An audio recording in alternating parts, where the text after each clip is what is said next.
Cultural Escola de Línguas Millennium.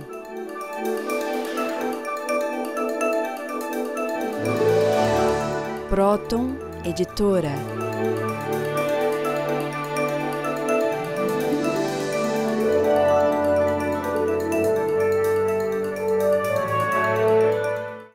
Olá, telespectadores do nosso programa O Homem Universal. Meu nome é Cláudia Pacheco, sou assistente do professor Norberto Kepp, que é o presidente e criador da Sociedade de Psicanálise Integral ou Trilogia Analítica. E nós estamos aqui todas as semanas com os senhores para darmos as informações dessa ciência que unificou o campo da psicologia, da filosofia e da metafísica, e que pode ser aplicada em todas as outras ciências, desde a economia, a sociologia, mesmo a medicina.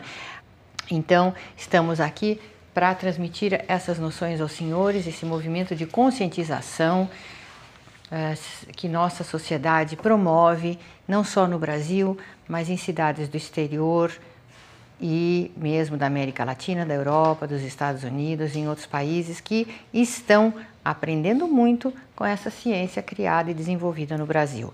Olá, Dr. Kepp. Eu escrevi um livro chamado Terra, Planeta Ilusório, que é este aqui, no qual eu procuro mostrar o seguinte: eu dividi em 3 partes. Eu procurei mostrar o que nós perdemos, né? O paraíso que nós perdemos.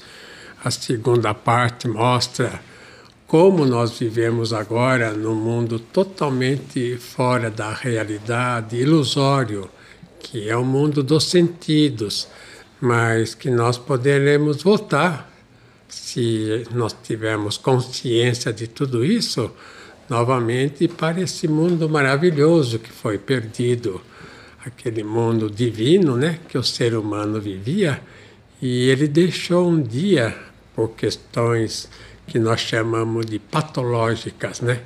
Agora, a religião chama por questão de pecado, e a filosofia, evidentemente, daria o nome de sofisma. Veja um cartaz no qual eu escrevi sobre esses 3 elementos que são a base da civilização. Vejam aí. Sem filosofia e teologia, não há equilíbrio no ser humano. Então, o que eu quis falar com isso é que a ciência moderna, eu falo mais no campo freudiano, da psicanálise, da psicoterapia também em geral. Geralmente a tendência é de estudar o ser humano por um prisma, chamado assim, científico, né? Uma metodologia científica, indutiva, como fala. E eu tenho mostrado nos programas de televisão, de rádio, que essa ideia que o ser humano poderia ser entendido pelo aspecto científico é totalmente errônea. Por quê? Porque o aspecto científico forma apenas uma parte, vamos dizer, a parte prática do ser humano, a parte também artística, né?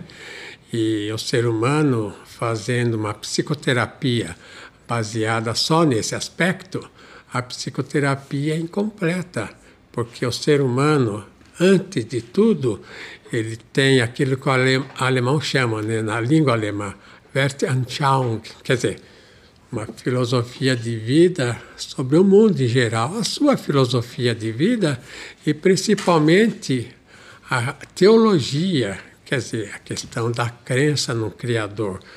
Então, um grande pensador que revolucionou a cultura da humanidade, que mudou totalmente os rumos da cultura humana, veja aí a foto dele. Immanuel Kant. Ele viveu, como os senhores notam aí, no século XVIII, né? Que foi o século da grande mudança da humanidade para uma vida democrática, quando os reis perderam, vamos dizer, as suas pompas, né? Perderam o poder. E eu gostaria de mostrar também as ideias do Kant. Vejam lá. Primeiro lugar, né? O espírito humano não é uma cera passiva, pois além das ideias e sensações, existe o espírito. Notem que o Kant falou que o ser humano não seria só um elemento experimental, um elemento assim indutivo, um elemento só de sensações, que o ser humano é também, um ser humano é espiritual, principalmente. Ele escreveu esse trabalho na Crítica à Razão Pura, para mostrar que sem o elemento teológico, quer dizer, sem o ser humano ter consciência desse elemento, era incompleto mesmo no campo da filosofia. Agora, ele, vamos dizer, se adiantou no tempo, mostrando uma filosofia que depois o mundo todo seguiu. Veja, em segundo lugar, o que ele falou. Sentimos que somos imortais, devendo fazer o bem desinteressadamente, o que nos dará compensação centuplicada. Notem que aí ele entrou, então, novamente na teologia, porque a ideia, até aquela época, era uma ideia aristotélica, né, tomista também, em que tudo viria através dos sentidos. Então ele mostrou que não, que os sentidos não eram. Já na filosofia antiga era uma pequena parte do ser humano.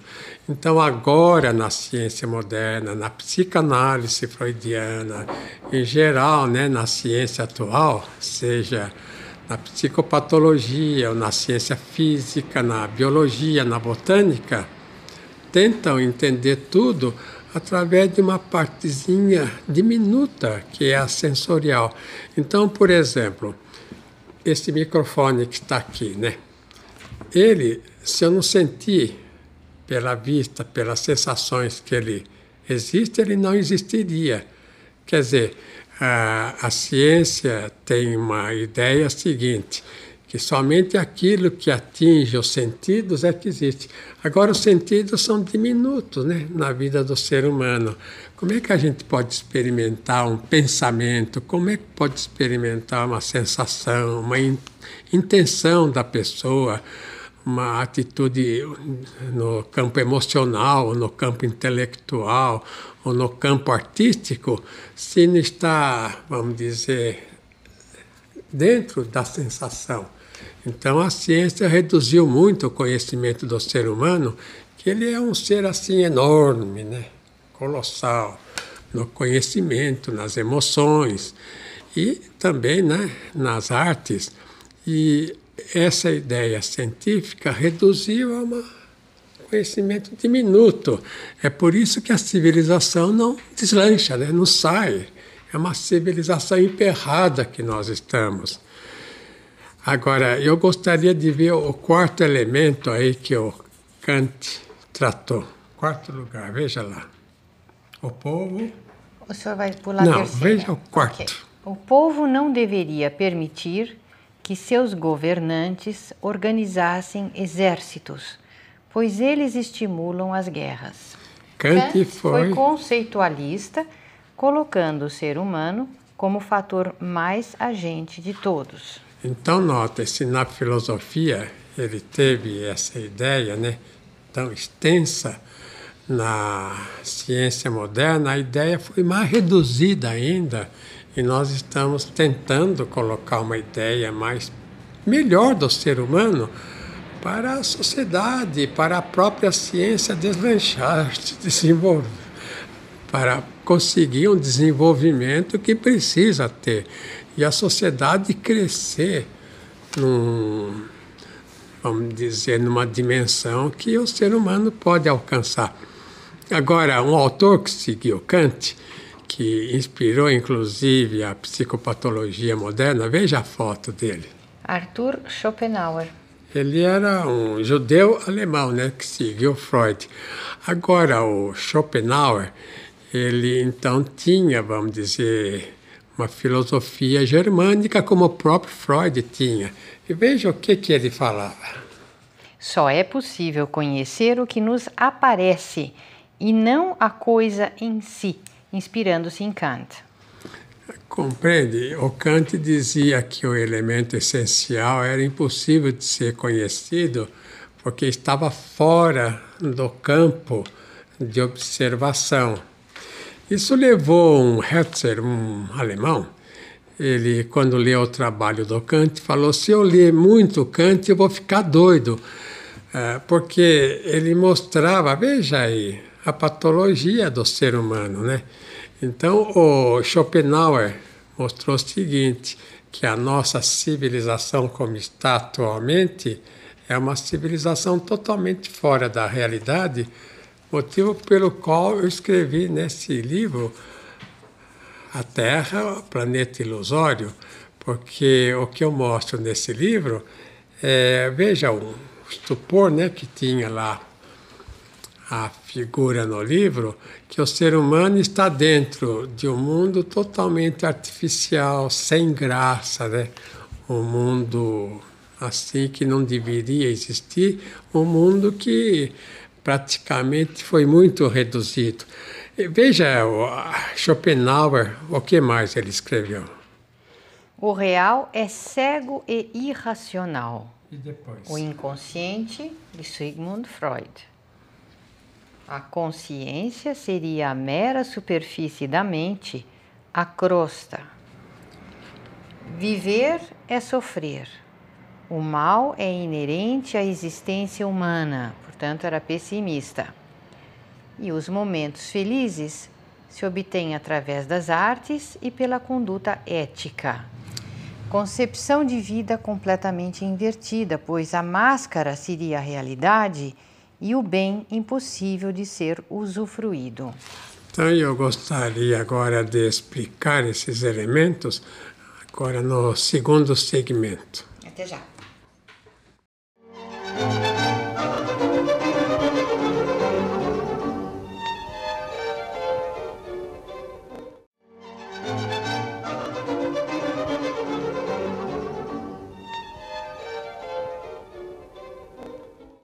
Neste livro, Terra, o Planeta Ilusório, o Dr. Kepp procura trazer para o campo da ciência, para o campo da prática da psicoterapia, para o nosso dia a dia, toda essa noção da nossa ligação com o eterno.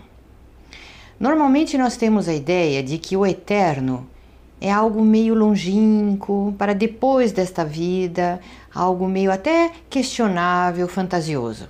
O que o Dr. Kepp mostra pelos estudos dele, mesmo pela ciência que ele desenvolveu, que o que realmente é questionável e ilusório é a nossa vida aqui, neste planeta Terra. A maneira que nós vivemos, os valores que nós desenvolvemos e a quantidade enorme de ilusões e de máscara que nós fabricamos. E que a nossa existência aqui passou a ser mais ou menos como uma existência, uma quimera ou mesmo um drama, um pesadelo. Porque o ser humano cria uma série enorme de dificuldades de forma até artificial que nunca ele precisaria viver. Eu não falo só a nível individual, eu falo mesmo a nível social, a nível planetário. As guerras, as epidemias, as doenças, as catástrofes, tudo isso é como um resultado desse drama, dessa loucura que nós representamos no nosso dia a dia. E por que nós representamos? Porque na nossa realidade, na nossa essência, na substância básica da nossa vida, nós não temos nenhum desses componentes trágicos e patológicos. Nós, na nossa origem, como nós fomos criados, tudo o que existe na vida, o que existia na nossa vida, era bom, belo e verdadeiro. E a nossa existência é eterna. Então, o ser humano, por negar tudo isso, ele começou a criar uma existência artificial e ilusória. Para explicar melhor o Schopenhauer, ele deu ideia de pessimismo, né? Ele falava que, por exemplo, a mulher era de cabelos compridos e ideias curtas. E podia falar também que o homem era de cabelos curtos e ideias mais curtas ainda, se ele estivesse, né, falando totalmente a verdade. Mas notem que o sofrimento da humanidade Veio por essa inversão, né? A humanidade quer viver agora os sentidos que são diminutos. O que são os sentidos, né? Alimentação, é dinheiro, é sexo, é poder, né? São esses elementos que predominam na sociedade que todos querem. Veja um elemento que eu coloquei aí que pode explicar. Veja aí.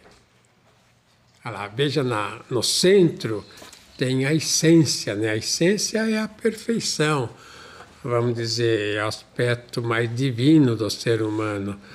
Mas ao redor, veja lá, tem os sentimentos ruins, os pensamentos ruins. Então, essa essência e essa perfeição estão praticamente cercadas aí no centro, não deixando ela viver, não deixando o ser humano usufruir. Então, o que ele fez? Ao redor, ele ficou doente, então ele fez a máscara, né? A máscara é uma atitude artificial, é uma atitude assim, vamos dizer, de fingimento, né? A máscara é uma atitude que a pessoa toma de falsidade. Então, o que acontece, né? Que o ser humano, ele, para não querer ver a questão da teomania, a questão do narcisismo, da megalomania, então ele criou um aspecto falso na conduta dele, que é a máscara. É por isso que ele sofre. Então, ele acha que tendo, vamos dizer, glórias assim, mundanas, vamos dizer, no poder, glórias assim de receber um prêmio, uma latinha no pescoço, como eu falo sempre. Então, isso é o máximo que o ser humano tem. E ele nunca está contente, porque o máximo que ele podia ter é entrar na perfeição, que é a parte divina que ele teria, e viver esse aspecto divino que ele vivia no paraíso. Então eu pus um dístico, veja o que fala. O ser humano sofre por não querer ser bom, como é no fundo da personalidade. Então notem que essa questão da perfeição que o ser humano tem é fundamental o ser humano ter consciência, como nós estamos mostrando constantemente aqui há vários anos, que ele tem que voltar a esse centro perfeito, que infelizmente o Kant falou, e eu também o Schopenhauer, que seguiu o Kant, falou que seria impossível de chegar lá, porque isso era vedado ao ser humano. Não, isso é tudo que o ser humano tem de mais importante na vida dele, esse centro divino que ele tem, que é o contato com tudo que é universal, inclusive o contato com o Criador. É por esse motivo que surgiram autores, veja esse aí que eu vou mostrar agora. Theodor Wiesengrund, que é Adorno. O Theodor era um pensador que, inclusive, ele ajudou a fazer o estruturalismo e também o círculo vienense. Veja as ideias dele. O poder econômico dominou a vida social. É o segundo. A rádio, a televisão e cinema são atualmente exploração econômica. Então, os senhores notem que interessante, o ser humano atualmente vale um preço, ele vale o que ele faz, o que ele ganha, ele faz o dinheiro, mas, escuta, e a cultura, né? E a sabedoria, e as artes, a civilização, o bem. Então, é só dinheiro, é por isso que a sociedade está nessa confusão e nesse marasmo, porque essa ideia de capitalismo como fundamental para o ser humano é uma ideia de reduzir a dimensão do ser humano, quer dizer, torná-lo assim um indivíduo totalmente subordinado ao dinheiro, subordinado ao poder social, até ao alimento, né? Que o indivíduo come e tem que pagar por aquilo. Então, uma criança, seja onde for que ela nasça, ela já nasce devendo 10 mil, 20 mil, 50 mil dólares. É uma verdadeira piada nisso. Veja o Theodor Wiesengrund, terceiro lugar, o que ele fala. O capitalismo impede a formação de indivíduos autônomos e independentes. E quarto, Destrói a consciência da humanidade e engana o povo com seu comércio fraudulento. A escola de Frankfurt trouxe enorme consciência, mas sem ver a causa psicopatológica. notem então que ele era dessa escola de Frankfurt, na Alemanha, né? E ele continuou com o pensamento do Kant, mas ele já fez uma certa mudança. Então ele mostra o quê, né? Nessas duas últimas sentenças, que o capitalismo transtornou a humanidade, colocou então o ser humano dependente do que ele ganha. É um total absurdo, porque o dinheiro é inferior ao ser humano. Então ele se rebaixou a um nível inferior ao que ele é, né? Até mesmo ao dinheiro. E depois ele falou que destruiu a consciência da humanidade, porque o indivíduo ávido pelo sensorial, pelo sensorialismo, que foi trazido a essa ideia por Aristóteles, né? Que contrariou Platão. Então, senhores, vejam que quando nós falamos desses autores, nós não falamos de algo assim longe de nós. Quando fala de Aristóteles, que viveu há 2.600 anos atrás, muito antes de Cristo, quando fala de Aristóteles, o mundo vive o que Aristóteles trouxe. Então, o mundo vive uma orientação de 2.600 anos, compreende? Agora, o que levou essa orientação? O Goya era um pintor espanhol, né? O Goya fez desenhos muito psicológicos, desenhos assim que mostravam a situação da humanidade. Veja essa figura aí que ele mostra. Puxa, Dr. Kepp, esse é o Colossus do Goya. Nota que lá embaixo estão as pessoas e lá em cima um colosso, como se fosse um demônio dominando a humanidade, né? Quer dizer, o que mostra é que o ser humano é dominado por algo assim espiritual superior que ele não conhece porque ele saiu do mundo espiritual. Agora, tem um desenho que ele fez que sempre impressiona quando as pessoas notam, porque esse desenho mostra a que o ser humano reduziu comida para os espíritos. Veja aí. Saturno devorando seu filho. Esse Saturno aí pode ser colocado como sendo o demônio. Então, senhores, notem que o pintor, ele caracteriza bem o acontecimento com a humanidade. Agora, um outro autor, inclusive da Alemanha, eu gostaria de mostrar a foto dele. Friedrich Nietzsche. Ele, então, seguiu uma ideia invertida, uma ideia patológica, né? E isso traz muitos problemas, inclusive falo muito dele atualmente. O que ele fez, né? Veja lá. Doença e saúde são idênticas. Os senhores acham que uma pessoa que tem um estômago ruim e outra que tem um estômago bom não são totalmente diferentes? Mas aí a ideia que ele tem, que é tirada, inclusive, de Zoroastro, né? Que o físico pertence ao demônio e a alma pertenceria a Deus, que é uma ideia totalmente errônea, que praticamente o mal é uma privação ao bem, e não o mal seria uma entidade, não é? Veja em segundo lugar o que ele escreve. A fisiologia é idêntica à patologia. Então notem que a fisiologia não é idêntica.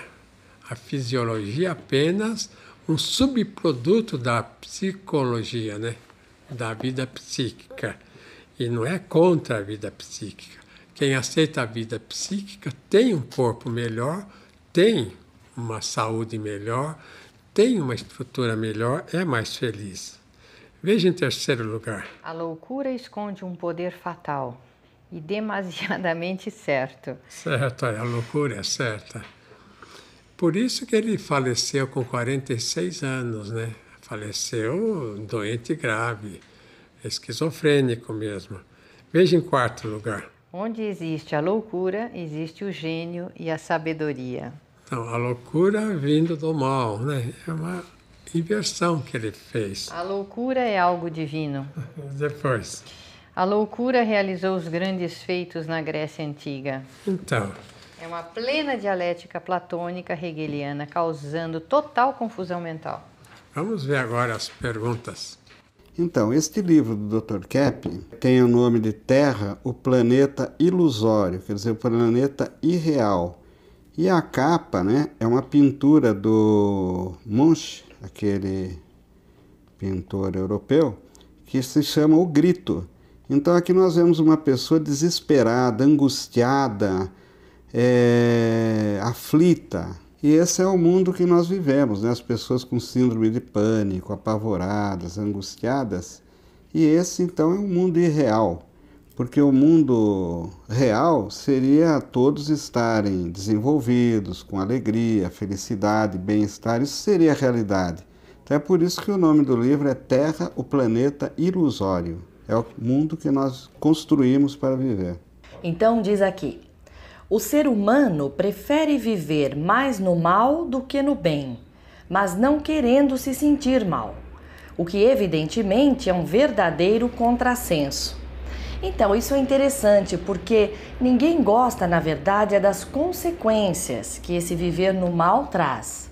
Mas na hora de ter que trabalhar com as causas da escolha do mal, né, essa tremenda atração que nós temos pelo nocivo, pelo destrutivo, por causa da inversão, aí ninguém quer ver que isso acontece. Quando o ser humano se desliga da energia divina, cai no vácuo psicológico, motivo pelo qual não apresenta mais ideias corretas, emoção de amor e conduta plausível.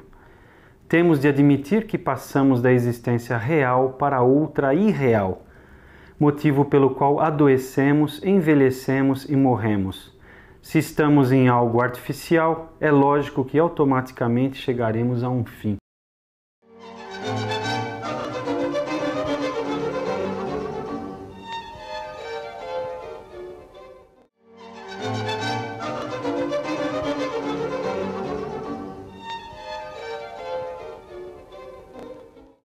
Então Kepp escreve aqui no seu livro Terra, Planeta Ilusório que o mundo é dirigido pela parte desconhecida do homem e que o ideal do ser humano é viver representando. Então, o que ele quer dizer com isso? Entre outras coisas, Kepp quer dizer que o sofrimento do ser humano é intenso porque ele nunca aceita ser o que ele é. E o que nós somos não é algo da decisão da nossa vontade, nós somos o resultado da criação da natureza divina, né? Quer dizer, nós somos o resultado de um complexo psicogenético, energético, e podemos desenvolver isso ou coartar, destruir isso. Agora, tudo isso que nós fazemos, todas essas ideias que nós construímos a respeito de nós mesmos, mais faz relação com um mundo de representação, de teatro, de artificialidade que nos custa muito caro. Nos custa muito caro em termos de saúde orgânica, de saúde psíquica, de desastres de relacionamentos, desastre profissional, de atraso de civilização. Então, se nós queremos viver de acordo com o que nós imaginamos, o que a gente cria é isso que nós podemos chamar de loucura, de psicossociopatologia. Eu vou pôr aí uma sentença que é muito útil os senhores decorarem, né? Os senhores entenderem bem para colocarem na vida. Veja aí. Não realizar o bem para os outros é não realizar para si próprio. Então, o que eu quero falar com isso, né? Que nós vivemos numa sociedade onde ou todos passarão bem, terão uma vida boa, ou nenhum de nós terá uma vida boa. Quer dizer, a nossa função não é ficar isolado dessa sociedade. É por isso que as pessoas que se isolam, né, são chamadas de esquizoparanoides ou esquizofrênicas. Notem que as pessoas que são inimigas da sociedade, que não querem saber nada com ela, que não fazem nada pelos outros, pela sociedade, às vezes nem pela própria família, pelos pais, pelos filhos, etc., são pessoas isoladas, fora da sociedade. Isso mostra a doença. Agora, uma outra coisa que eu quero mostrar, não só no campo da teologia, como no campo, em outros campos, né, da filosofia, da ciência, houve pessoas que são verdadeiros, assim, teólogos na maneira de encarar a vida. Então, a parte da filosofia se assemelha muito à parte da teologia, como a ciência verdadeira, né, do universal, se assemelha também à teologia e essa filosofia teológica. Então, a base é tudo teologia, compreende? Tudo que se faz ela é relacionada com o ser divino, queira ou não queira. Então, veja esse pensador alemão. Max Scheler. Max Scheler, o que ele escreveu era muito assim ligado, sem ele ser teólogo, ligado, portanto, à teologia. Veja o que ele escreveu. Existe um mundo real e objetivo de valores e essências eternas que se captam intuitivamente. Ele viveu no século XIX, né? Então notem que nunca um pensador, por exemplo, um filósofo, ele fala algo que não tenha relação com a teologia ou com a ciência. Então, se nós queremos fazer uma ciência que não tenha filosofia ou teologia, não é uma ciência, é algo falso. Veja em segundo lugar o que ele falou. O belo, o bem e o verdadeiro existem a priori, extratemporais, necessários e independentes da experiência.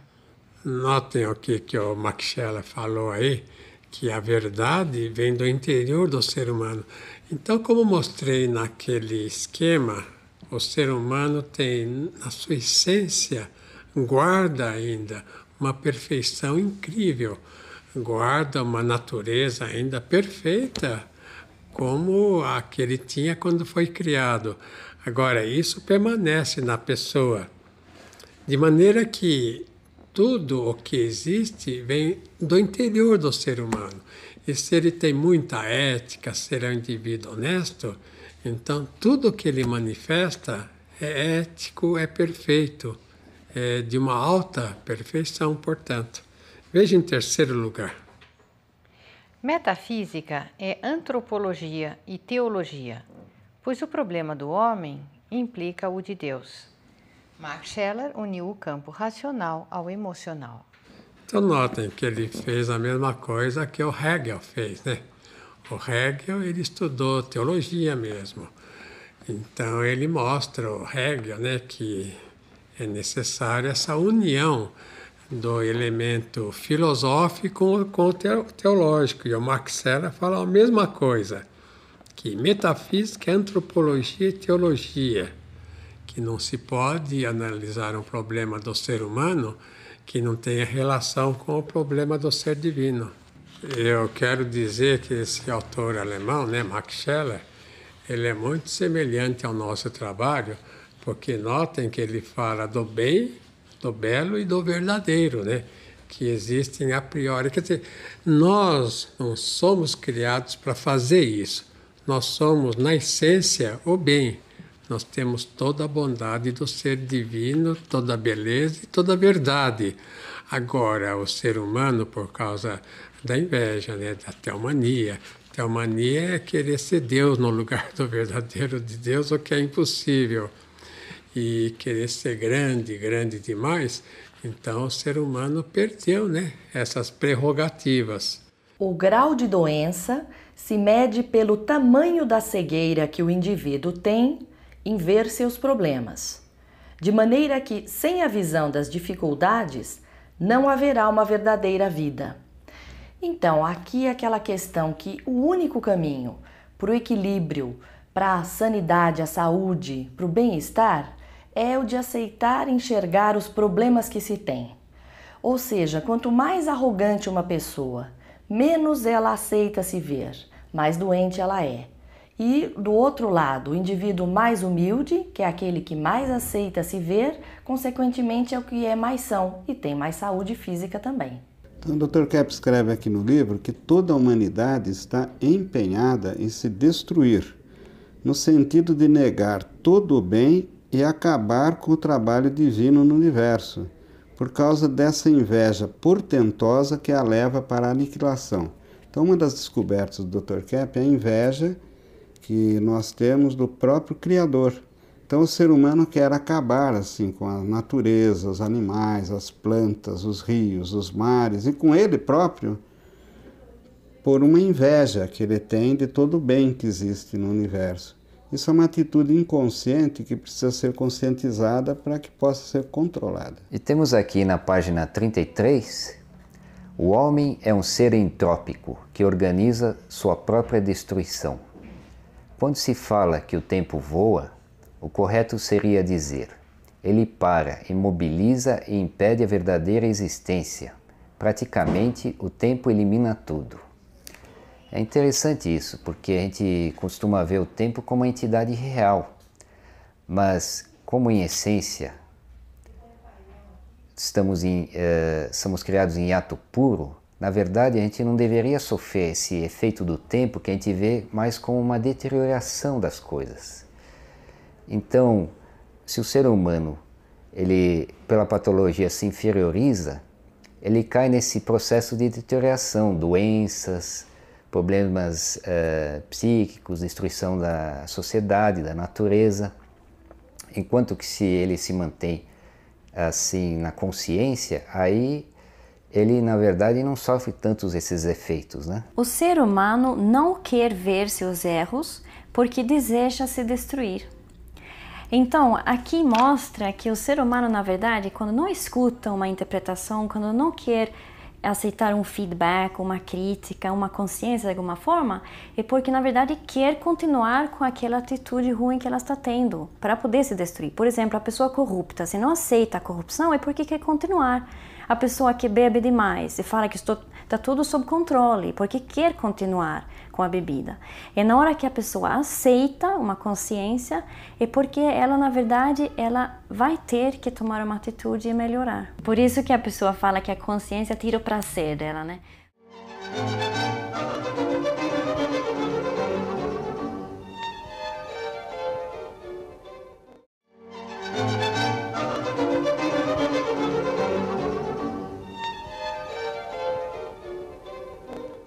No capítulo 3, na parte C do livro Terra, Planeta Ilusório, Kepp diz assim: a vida está em nós, sem nós. E, assim como a nossa conduta finita comprova a existência da infinita.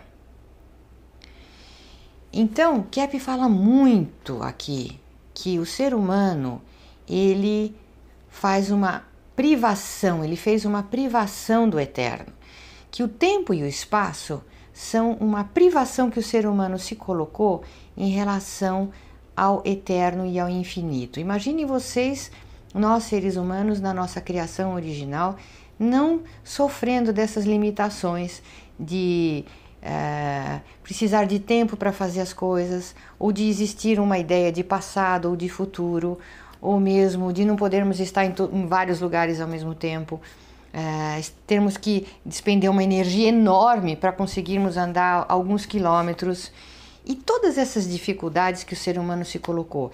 Isso tudo parece muito teórico, né? Parece algo assim muito imaginário, mas é justamente o contrário. A nossa realidade era para ser essa. Na base é a eternidade na eternidade que nós estamos. E esse tempo e espaço que nós estamos vivendo é totalmente ilusório, ele é passadiço. Portanto, a única coisa que nós podemos saber que é real na nossa vida, na nossa existência, são as nossas ações boas, a nossa ação na verdade, na beleza e na bondade. Só isso, só quando nós estamos nisso, pensando que é certo, sentindo que é bom, e realizando o bem ao próximo, é que nós estamos verdadeiramente vivendo a nossa existência, vivendo no eterno. E é isso que nós vamos levar pela eternidade. A Cláudia comentou, né, que a questão do ser humano ser assim infinito, quer dizer, acabar, envelhecer, morrer, mostra a existência do infinito nele também. Porque essa é uma ideia que a filosofia antiga tomou e que é uma teologia também. Veja que o finito, né, o que acaba, não pode existir senão no que não acaba. Então é a mesma questão da corrupção. A corrupção pode corromper o que existe, que não é corruptível. Então, algo que começa a se corromper só pode existir naquele elemento que tinha uma certa integridade. É algo difícil de captar, mas é captável se a pessoa quiser. Então, eu queria mostrar aí uma frase importante, veja. Não fazer o bem ou realizar o mal é idêntico à corrupção. Isso no meu trabalho Terra, o Planeta Ilusório, eu quero dizer essa questão porque o ser humano ele resolveu se afastar do bem, né? Do belo e da verdade. Então ele entrou na corrupção. Agora, para ele evitar então entrar demais na corrupção, então ele tem que fazer o bem, tem que se forçar a sair desse campo que ele escolheu. Então, note, né, quando a Bíblia, por exemplo, fala de Adão e Eva, né, que não quiseram ficar com Deus, com o paraíso que tinha, etc., quer dizer, eles não quiseram ficar naquele nível altíssimo de existência. E nós, então, o tempo todo passamos para tentar voltar nesse nível. Então, esses grandes autores, né, santos e gênios e talentos, etc., eles trabalham e fazem um esforço muito grande para a humanidade retornar a esse mundo maravilhoso que, inclusive, foi chamado de utopia, né? Thomas More, que era um inglês, ele fez um livro chamado Utopia, que ele mostra essa possibilidade. E outros autores escreveram A Nova Atlântida, etc., para mostrar que é possível voltar a esse mundo. Então vejam desses autores. Tomás de Aquino. Então, Tomás de Aquino era um monge, né? Um monge dominicano, que no século XII ele fez um livro enorme chamado A Suma Teológica. Agora, ele fez então a união da filosofia, na ideia dele, né? Da filosofia com a teologia. Veja o esquema, o que ele fala. A primeira verdade é realizada por uma luz natural no espírito. Compreende? Então ele quer dizer isso, que afinal de contas, tudo o que existe é a priori, porque vem do ser espiritual, vem do interior.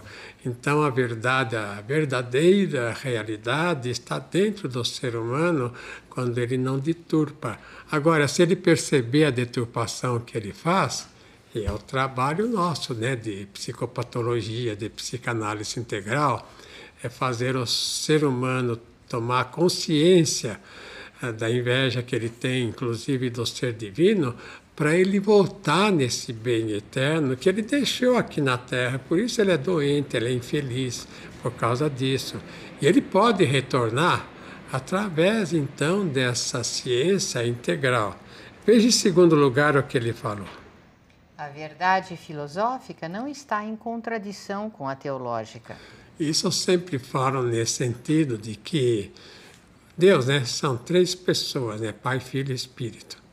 Então, no ser humano, tem três elementos, que é o sentimento, o amor, que seria o Pai, a verdade, que seria o Filho, né, Cristo, e o terceiro elemento, que são as artes, que é o Espírito. Também pode ser identificado com a experimentação.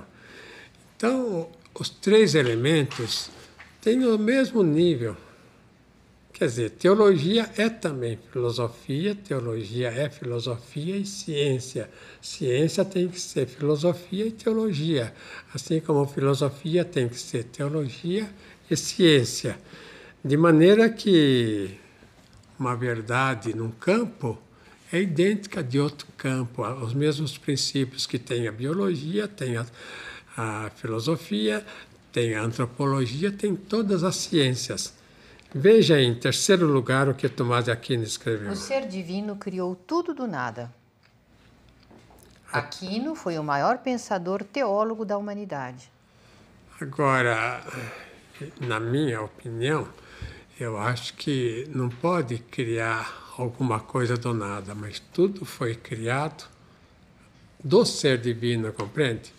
Então, os gregos falavam da questão do panteísmo, né? Que havia essa ideia que o ser divino era uma emanação da essência divina.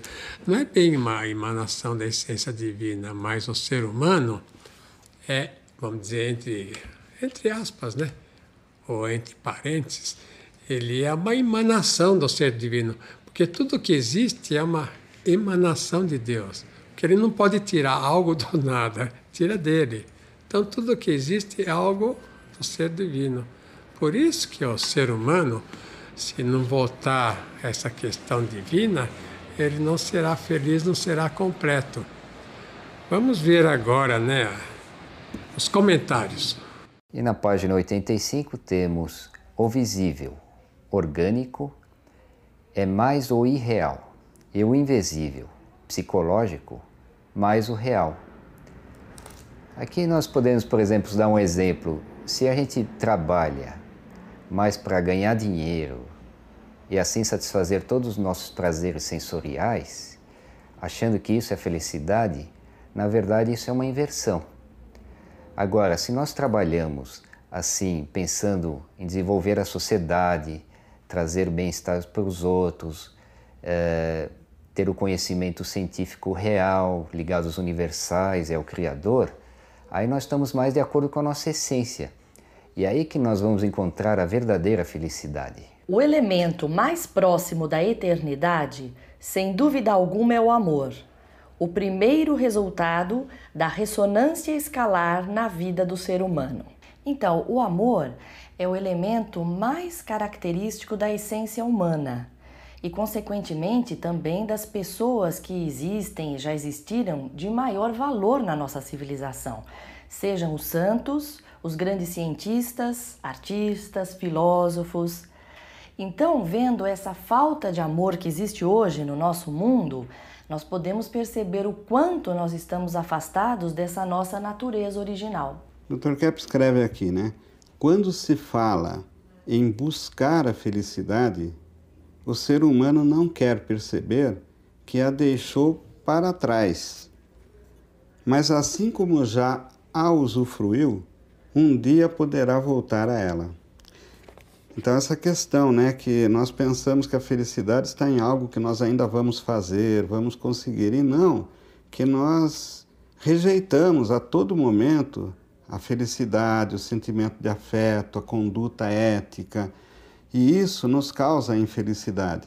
Portanto, a felicidade é uma questão de aceitar o bem que nós já temos, e não de procurar lá na frente. E esse bem não pode estar mesmo na frente porque nós o deixamos para trás. O homem não deveria estar subordinado à lei da entropia, se seguisse sua existência inicial espiritual. Então aqui o Dr. Kepp fala dessa lei da física que se chama entropia, que tudo na natureza chega ao caos, chega à deteriorização. Mas ele fala que o ser humano não deveria ser incluído nessa entropia, nessa lei da física, mas pela escolha de querer destruir o próprio bem, o bem que recebeu, destruir a si próprio, o ser humano também entrou nesse círculo da entropia. Então eu queria mostrar aqui, podemos ver, por exemplo, o que acontece com quem começa a usar drogas. Essa menina, aqui ela tem 16 anos, e aqui, com o passar dos anos, aqui vemos o que aconteceu com ela. Então podemos ver que é a própria pessoa que escolhe estragar tudo o bem que ela recebeu no início da vida. As implicações que esse parágrafo tem para a ciência da física, por exemplo, são impressionantes. Notem, os senhores, o seguinte, que o Dr. Kepp fala aqui. A questão do tempo e do espaço é idêntica à do mal, no sentido de ser a privação ao bem. podemos dizer que eles são também uma supressão ao eterno e ao infinito. Então, o Dr. Kepp é o primeiro filósofo que eu conheço que define o tempo como uma privação ao eterno e o espaço, uma privação ao infinito. Esses conceitos transportados para a física nos mostram como que a física está enclausurada em ideias completamente materialistas. Para terminar o programa, eu queria mostrar mais uma vez o livro que nós usamos hoje, que é esse aqui, Terra, o Planeta Ilusório, para mostrar para os senhores que os sofrimentos que o ser humano tem, uma vida, vamos dizer, passadiça, passageira, né? É uma vida assim que um dia irá de encontro a uma vida que não tem mais fim, que não é mais passadiça, né? Como se fala. Então eu queria pôr aí uma sentença. Liberdade é o processo de se libertar do livre-arbítrio. Então, o grande problema do ser humano é que ele quis fazer tudo à moda dele. Nota que o ser humano não quer fazer aquilo que deve fazer, aquilo que tem que fazer. Cada um inventa uma novidade, seja na música, seja na arquitetura, seja em qualquer campo. E não procurar ver que a verdade sempre é uma coisa só, que não existe duas verdades. Que o bem, que, vamos dizer, a beleza, né, é sempre una, é sempre algo, assim, de uma só direção. Então, até a próxima. Até.